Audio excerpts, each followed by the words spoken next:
अस्सलाम वालेकुम नाज़रीन, मैं हूं कामरान खान और आप देख रहे हैं शोनुदा को पता चलें कि विकेट की दोनों जानिब कौन खेल रहा है और कौन इस वक्त आउट हो रहा है, कौन इस वक्त एम्पायर के साथ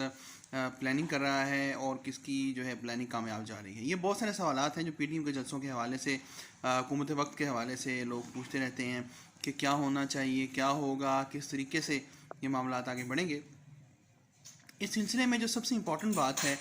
वो ये है कि पीटीएम बेसिकली फ़ेल हो चुकी है, इसमें कोई ऐसा दो राय नहीं है, क्योंकि गिलगित बिल्तिस्तान के इलेक्शन इन्होंने इकट्ठे नहीं लड़े। अब सेनेट के इलेक्शन पे ये मुतज़लज़ल हो चुके हैं, ये सोचते हैं कि शायद ये इलेक्शन में हम हिस्सा ले लें, हम इलेक्शन प्रोसेस से आउट ना हो। तो यही तो इस्टेब्लिशमेंट और पाकिस्तान तहरीक इंसाफ चाहती है कि ये लोग हिस्सा बने रहें, क्योंकि सेनेट इलेक्शंस के बाद अगर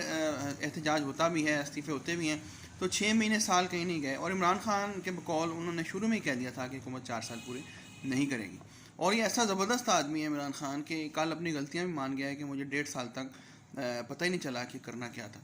तो इस तरह के इंसान के साथ आप जब डील कर रहे हों, जिसको मुल्क चलाने का तजर्बा 2.5 साल बाद आए और जो है कि अब हम बड़े तजर्बाकार हो चुके हैं,